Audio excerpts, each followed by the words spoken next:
El cambio en una organización puede ser, bueno, bastante frustrante. Se anuncian planes enormes, se invierte un montón de tiempo, de energía, y al final, ¿qué pasa? Que casi todo vuelve a ser como antes. Seguro que esta historia les suena. El problema es que la mayoría de las veces, el cambio se gestiona mal. Hoy vamos a desglosar un método para liderar un cambio que no solo se ponga en marcha, sino que de verdad, se quede. Y vamos a empezar con una cifra que sinceramente asusta: 70%. Así es, 7 de cada 10 iniciativas de cambio en las empresas no logran sus objetivos. Y ojo, no hablamos solo de fracasos espectaculares, sino de no llegar a donde se quería llegar. Esto se traduce en millones perdidos, en equipos totalmente desmotivados y en una pérdida de confianza tremenda. Es, se mire por donde se mire, una tasa de fracaso inaceptable. Esta es, claro, la pregunta del millón. Si tantos fallan, ¿qué hace exactamente ese 30% que sí lo consigue? Y la buena noticia es que no es magia.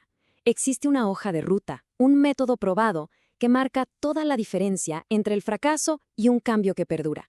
Vamos a ver cuáles. Bien, pero antes de saltar directamente a la hoja de ruta, paremos un segundo. Necesitamos entender el punto de partida. ¿Por qué cambiar? Porque el cambio nunca surge de la nada. Siempre es una reacción a fuerzas muy poderosas, tanto de fuera como de dentro de la organización. A ver, todo cambio nace de dos sitios. Por un lado están las presiones externas, las que no podemos controlar. Sale una nueva ley, un competidor saca una tecnología que lo cambia todo, ocurre algo a nivel mundial. Y por otro lado están los motores internos, los que sí controlamos. La necesidad de ser más eficientes, un cambio de cultura que es urgente o una nueva visión estratégica. Un buen líder no solo reacciona a esto, sino que lo entiende a fondo para poder explicar un porqué que de verdad convenza a su equipo. De acuerdo, ya entendemos qué nos empuja a cambiar. Ahora viene lo crucial. ¿Cómo navegamos ese cambio sin estrellarnos por el camino? Pues la respuesta no está en improvisar, para nada. Está en tener un mapa claro. Vamos a ver esa hoja de ruta de 6 pasos que está diseñada para guiarnos en medio del caos. Fíjense bien en esto, porque es la clave de todo el proceso. Esto no es una simple lista de tareas. Es un viaje estratégico que se divide en 3 etapas muy lógicas: el antes, el durante y el después. Y cada una de estas fases tiene 2 pasos críticos que ahora vamos a desglosar. La primera fase es sin duda alguna la más importante de todas. Antes de mover una sola ficha, hay que construir un caso para el cambio que sea a prueba de balas. Y esto significa responder a las preguntas más básicas. ¿Por qué estamos haciendo esto? ¿Qué problema real vamos a solucionar? Saltarse este paso es la receta perfecta para el desastre, para que la gente se resista desde el minuto 1. Una vez que ese por qué está clarísimo, entonces, y solo entonces, podemos empezar a prepararnos. Una vez que las bases están bien puestas, entramos en el corazón del cambio, la fase del viaje. Aquí es donde empieza la acción de verdad. Primero, movilizar, que no es más que comunicar la visión y lograr que la gente se suba al barco. Y segundo, gestionar, que es la ejecución pura y dura. Poner en marcha el plan, medir cómo vamos y corregir el rumbo si hace falta. Parte de esa gestión es decidir a qué velocidad se hace el cambio. Y aquí básicamente hay 2 estrategias opuestas. La piloto es como probar una receta nueva con un grupito de amigos antes de la gran cena. El riesgo es bajo y es ideal para una idea nueva. Y luego está el Big Bang, que es más bien como cambiar el motor de un avión en pleno vuelo. El riesgo es altísimo, pero a veces es necesario, sobre todo con sistemas críticos donde no pueden convivir 2 versiones a la vez. Y ahora llegamos al punto donde ese 70% de las iniciativas se equivocan. Ojo con esto. Podemos tener el plan perfecto, la mejor tecnología del mundo y una estrategia brillante.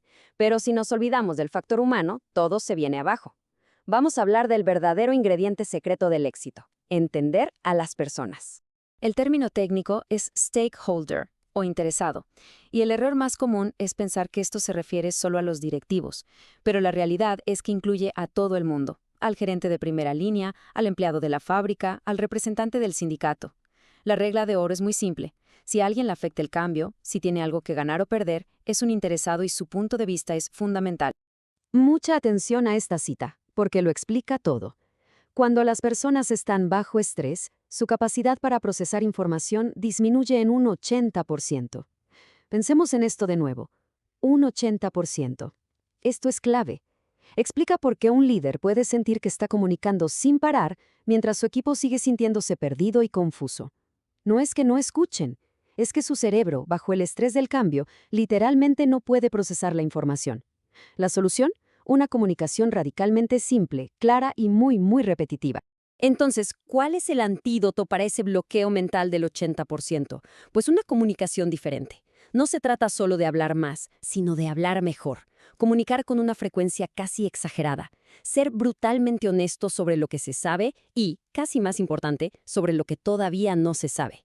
Escuchar el doble de lo que se habla. Y sobre todo, usar siempre la palabra nosotros. Esto no son técnicas blandas, son herramientas críticas para construir confianza y derribar el muro de la ansiedad. Muy bien, hemos superado la parte más difícil. El plan se ha ejecutado. Pero aquí es donde muchas organizaciones cantan victoria demasiado pronto. La verdadera prueba de fuego no es implementar el cambio, es hacer que se quede. Hablemos de cómo convertir un proyecto temporal en la nueva normalidad de la empresa. Los dos últimos pasos de nuestro mapa son evaluar y reforzar. Primero, volvemos al principio. Medimos si de verdad hemos alcanzado los objetivos que nos propusimos. ¿Funcionó o no? Y luego, algo crucial, reforzamos los nuevos comportamientos para que no se evaporen. Se trata de crear un ciclo positivo que impida que la organización, por pura inercia, vuelva a sus viejas costumbres. Y esto lo ilustra perfectamente. Reforzar no tiene por qué ser algo súper complicado. Celebrar las pequeñas victorias crea un efecto de bola de nieve. Cuando la gente ve que su esfuerzo se reconoce, por pequeño que sea, se compromete mucho más con la nueva forma de hacer las cosas. Y para terminar, una reflexión. Pensemos en nuestra propia experiencia, en el trabajo o en la vida. Cuando un gran cambio ha funcionado o ha fracasado, ¿qué ha pesado más? ¿La perfección técnica del plan o la forma en que se trató, se escuchó y se involucró a las personas? La respuesta casi siempre es la misma.